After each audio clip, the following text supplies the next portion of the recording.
ओम शांति।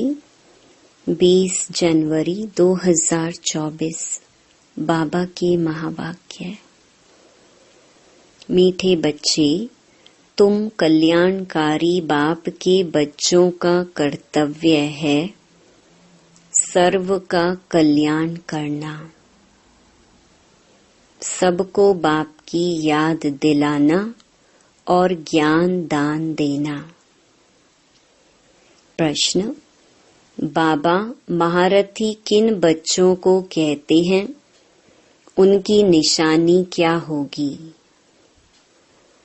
उत्तर: जो अच्छी रीति पढ़ते और पढ़ाते हैं, जिन पर सदा बृहस्पति की दशा है, जो अपनी और सर्व की उन्नति का सदा ख्याल रखते हैं, जो यज्ञ सेवा में हड्डियां देते हैं, जो बाबा के कार्य में मददगार रहते हैं, वह हैं महारथी। ऐसे महारथी बच्चों को बाबा कहते, ये हैं मेरे सपूत बच्चे। ओम शांति। आजकल बच्चे शिव जयंती के लिए तैयारियां कर रहे हैं, कार्ड आदि भी छपाते हैं। बाप ने समझाया तो बहुत बारी है, सारी मुख्य बात गीता पर है। मनुष्यों की बनाई हुई गीता को पढ़ते पढ़ते आधा कल्प नीचे उतरते आए हैं। यह भी तुम बच्चे समझते हो, आधा कल्प है दिन, आधा कल्प है रात। अब बाबा टॉपिक देते हैं, उस पर मंथन करना पड़े। तुम लिख सकते हो, भाई और बहनों आकर समझो। एक गीता शास्त्र है ज्ञान का, बाकी सब शास्त्र हैं भक्ति के। ज्ञान का शास्त्र एक ही है, जो पुरुषोत्तम संगम युग पर बेहद का बाप परम पिता परमात्मा त्रिमूर्ति शिव सुनाते हैं, या तो लिखना है ब्रह्मा द्वारा सुना रही हैं, जिससे 21 जन्म सद्गति होगी। ज्ञान की गीता से 21 जन्म का वर्षा मिलता है, फिर 63 जन्म भक्ति की गीता चलती है, जो मनुष्यों की बनाई हुई है। बाप तो राजयोग सिखलाकर सद्गति कर देते हैं, फिर सुनने की दरकार नहीं रहती। इस ज्ञान की गीता से दिन हो जाता है। यह ज्ञान का सागर बाप ही सुनाते हैं, जिससे 21 जन्म गति सद्गति होती है, अर्थात 100% पवित्रता सुख शांति का अटल अखंड सतयुगी दैवी स्वराज्य मिलता है। 21 जन्मों के लिए चढ़ती कला होती है। मनुष्यों की बनाई हुई गीता से उतरती कला होती है। भक्ति की गीता और ज्ञान की गीता पर अच्छी तरह विचार सागर मंथन करना है। यह मूल बात है, जो मनुष्य नहीं जानते। तुम लिखते हो, त्रिमूर्ति शिव जयंती, सो श्रीमत भगवत गीता जयंती, सो सर्व की सद्गति भवंती। यह भी सुना सकते हो कि शिव जयंती सो विश्व में शांति भवंती। मुख्य अक्षर बहुत जरूरी है, जिस पर ही सारा मदार है। तुम सबको बतला सकते हो कि मनुष्य की सद्गति कर नहीं सकते। भगवान सद्गति करने आते हैं पुरुषोत्तम संगम युग पर, जो अब हो रही है। यह 2-3 पॉइंट्स मुख्य हैं। शिव और कृष्ण की गीता का कॉन्ट्रास्ट तो है ही। त्रिमूर्ति शिव भगवान से संगम पर गीता सुनने से सद्गति होती है। ऐसी पॉइंट्स पर जब कोई विचार सागर मंथन करे तब औरों पर भी असर पड़े। मनुष्य की सद्गति कभी कर नहीं सकते।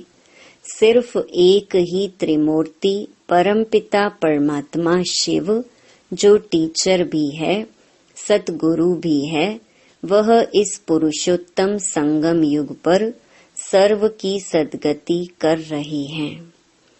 कार्ड में थोड़ी लिखत ही हो, ऊपर में लिख देना चाहिए, कलयुगी कौड़ी जैसे पतित मनुष्य से सतयुगी हीरे जैसा पावन देवी देवता बनने का ईश्वरीय निमंत्रण। ऐसे लिखने से मनुष्य खुशी से आएंगे समझने के लिए। सद्गति दाता बाप की ही शिव जयंती मनाई जाती है, एकदम क्लियर अक्षर हो। मनुष्य तो भक्ति मार्ग में कितने ढेर शास्त्र पढ़ते हैं, माथा मारते हैं। यहाँ 1 सेकंड में बेहद के बाप से मुक्ति, जीवन मुक्ति मिलती है। जब बाप का बनकर उनसे नॉलेज लेते हैं तो जीवन मुक्ति अवश्य ही मिलेगी। पहले मुक्ति में जाकर जैसा पुरुषार्थ किया होगा, ऐसे जीवन मुक्ति में जरूर आएंगे। जीवन मुक्ति मिलती जरूर है, फिर शुरू में आए व पिछाड़ी में आए। पहले जीवन मुक्ति में आते, फिर जीवन बंध में। ऐसी मुख्य पॉइंट्स अगर धारण करें तो भी बहुत सर्विस कर सकते हैं। अगर बाप को जानते हो तो दूसरों को भी परिचय दो। किसको परिचय नहीं देते तो गोया ज्ञान नहीं है। समझानी तो दी जाती है, परंतु तकदीर में नहीं है। कल्याणकारी बाप के बच्चे तो कल्याण करना चाहिए, नहीं तो बाप समझेंगे यह कहने मात्र कहते हैं कि हम शिव बाबा के बच्चे हैं, कल्याण तो करते नहीं। साहूकार अथवा गरीब कल्याण तो सबका करना है, परंतु पहले गरीब उठाएंगे क्योंकि उन्हों को फुर्सत है। ड्रामा में नोंद ही ऐसी है। एक साहूकार अगर अभी आ जाए तो उनके पिछाड़ी ढेर आ जाएं।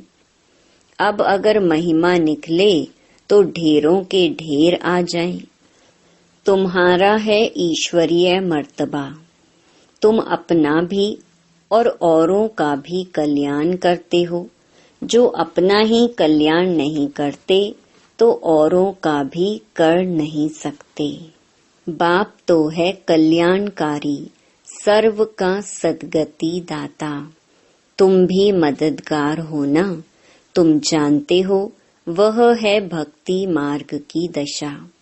सद्गति मार्ग की दशा एक ही है। जो अच्छी रीति पढ़ते और पढ़ाते हैं उन पर है बृहस्पति की दशा। उनको महारथी कहेंगे। अपनी दिल से पूछो, हम महारथी हैं। फलाने फलाने मिसल सर्विस करते हैं। प्यादे कभी किसको ज्ञान सुना न सके। अगर किसका कल्याण नहीं करते तो अपने को कल्याणकारी बाप का बच्चा क्यों कहलाना चाहिए। बाप तो पुरुषार्थ कराएगा। इस यज्ञ सेवा में हड्डियां भी देनी चाहिए। बाकी सिर्फ खाना पीना सोना, वह सर्विस हुई क्या। ऐसे में जाकर प्रजा में दास दासी बनेंगे। बाप तो कहते हैं पुरुषार्थ कर नर से नारायण बनो। सपूत बच्चों को देख बाप भी खुश होंगे। लौकिक बाप भी देखते हैं यह तो बहुत अच्छा मर्तबा पाने वाला है, तो देखकर खुश होंगे। पारलौकिक बाप भी ऐसे कहते हैं, बेहद का बाप भी कहते हैं, हम तुमको विश्व का मालिक बनाने आए हैं। अब तुम औरों को भी बनाओ। बाकी सिर्फ पेट की पूजा करने से क्या फायदा होगा। सबको सिर्फ यही बताओ कि शिव बाबा को याद करो। भोजन पर भी एक दो को बाप की याद दिलाओ तो सब कहेंगे इनकी शिव बाबा से बहुत प्रीत है। यह तो सहज है ना, इसमें क्या नुकसान है। टेव माना आदत पड़ जाएगी तो खाते रहेंगे और बाबा को भी याद करते रहेंगे। दैवी गुण भी जरूर धारण करने हैं। अभी तो सब पुकारते हैं, हे पतित पावन आओ, तो जरूर पतित हैं। शंकराचार्य भी शिव को याद करते हैं, क्योंकि वही पतित पावन है। आधा कल्प भक्ति करते हैं, फिर भगवान आते हैं। कोई को हिसाब का थोड़े ही पता है। बाप समझाते हैं, यज्ञ तप दान से मैं नहीं मिलता हूँ। इसमें गीता भी आ जाती है। यह शास्त्र आदि पढ़ने से कोई की सद्गति नहीं होती है। गीता, वेद, उपनिषद सब हैं भक्ति मार्ग के। बाप तो बच्चों को सहज राजयोग और ज्ञान सिखलाते हैं, जिससे राजाई प्राप्त कराते हैं। इनका नाम ही है राजयोग। इसमें पुस्तक की कोई बात नहीं। टीचर स्टडी कराते हैं पद प्राप्त कराने के लिए, तो फॉलो करना चाहिए। सबको बोलो शिव बाबा को याद करो, वह हम सब आत्माओं का बाप है। शिव बाबा को याद करने से विकर्म विनाश होंगे। एक दो को सावधान कर उन्नति को पाना है। जितना याद करेंगे उतना अपना ही कल्याण है। याद की यात्रा से सारे विश्व को पवित्र बनाएंगे। याद में रहकर भोजन बनाओ तो उसमें भी ताकत आ जाएगी। इसलिए तुम्हारे ब्रह्मा भोजन की बहुत महिमा है। वह भक्त लोग भोग लगाते हैं तो भी राम राम कहते रहते हैं, राम नाम का दान देते हैं। तुमको तो बुद्धि में घड़ी घड़ी बाप की याद रहनी चाहिए। बुद्धि में सारा दिन ज्ञान रहना चाहिए। बाप के पास सारी रचना के आदि मध्य अंत का ज्ञान है ना। ऊंचे ते ऊंचा भगवान है। तुम उनको याद करेंगे तो ऊंच पद प्राप्त करेंगे। फिर दूसरे किसको याद ही क्यों करें। बाप कहते हैं, सिर्फ मुझे याद करो तो दूसरे सब छोड़ने पड़ते हैं। यह है अव्यभिचारी याद। अगर याद नहीं पड़ती तो गांठ बांध लो। अपनी उन्नति के लिए, ऊंच पद पाने के लिए पुरुषार्थ जरूर करना है। हमको भी टीचर बनाने वाला शिव बाबा हमारा टीचर है। तुम सब पंडे हो ना।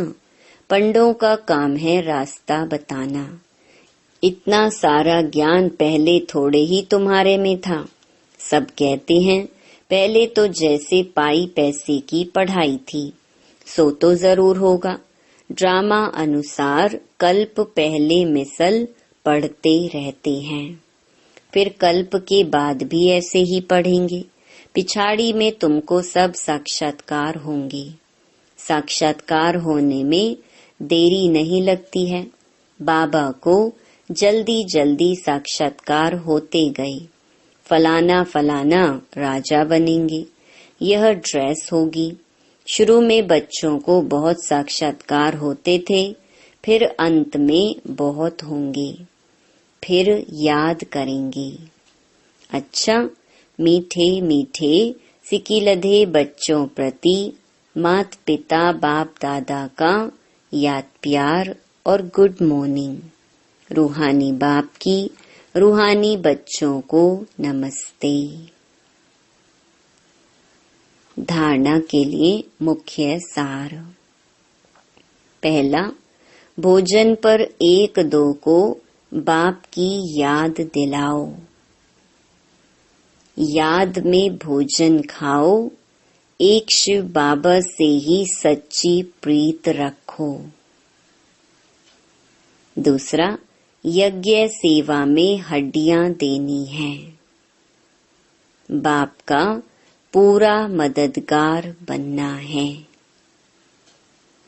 सभी गोप गोपियों प्रति मातेश्वरी जी के हस्तों से लिखा हुआ याद पत्र 1961।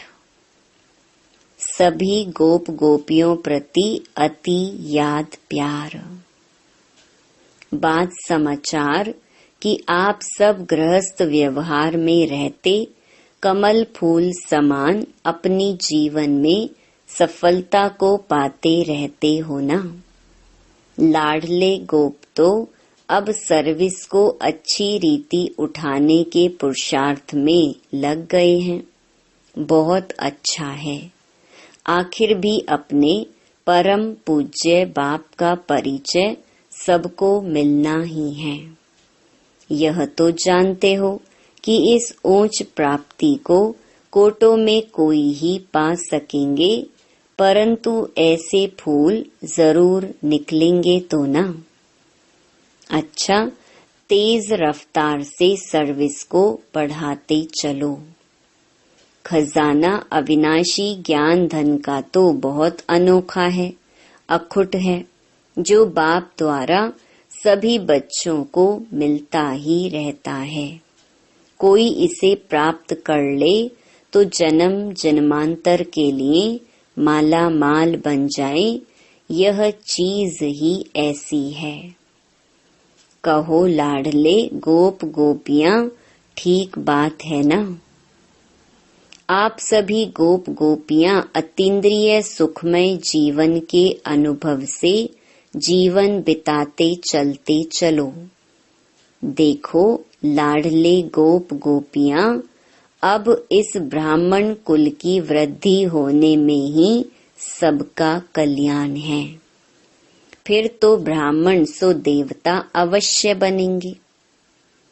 जैसे कई अपने गृहस्थ व्यवहार में रहते भी ब्राह्मण कुल वंशी बनकर चल रहे हैं, अर्थात गृहस्थ व्यवहार में रहते पवित्र रहते हैं।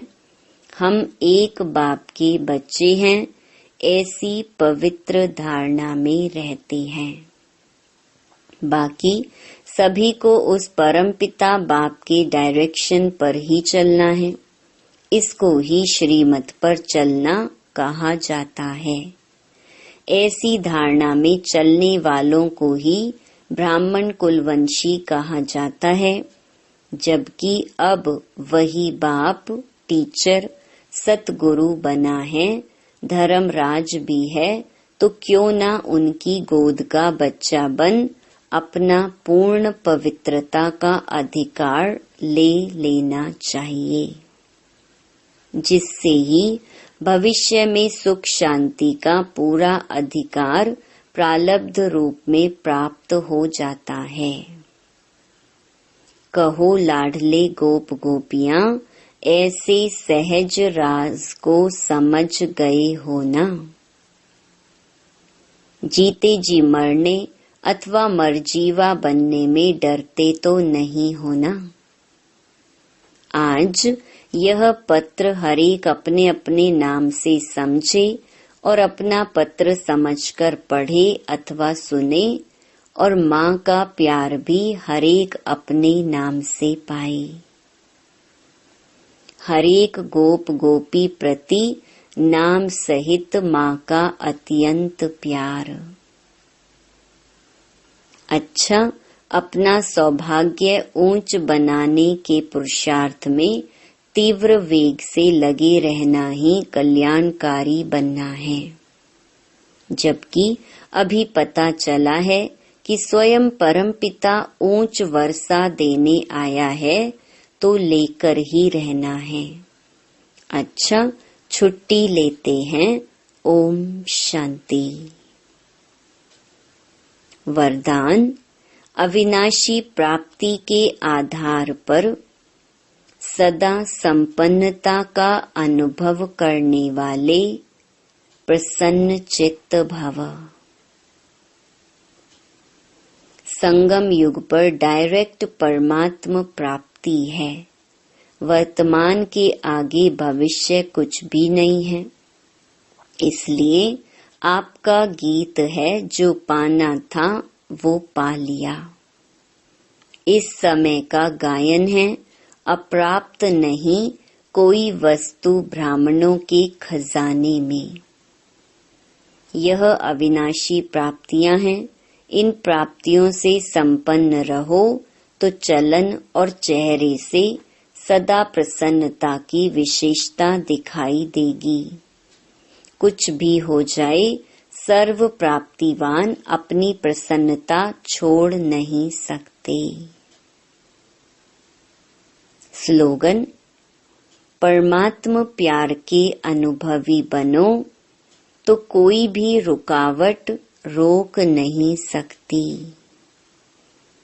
अव्यक्ति साइलेंस द्वारा डबल लाइट फरिश्ता स्थिति का अनुभव। कोई भी आपके समीप संपर्क में आए तो महसूस करे कि यह रूहानी है, अलौकिक है। अपने पूर्वजपन की स्मृति से सभी आत्माओं की पालना शांति की शक्ति से करो। आपका फर्ज है अशांति के वायुमंडल में आत्माओं को शांति का दान देकर उनमें शांति की, सहन शक्ति की हिम्मत भरना। इसके लिए अपनी वृत्ति द्वारा, मनसा शक्ति द्वारा विशेष सेवा करो। लाइट हाउस बन सर्व को शांति की लाइट दो। ओम शांति।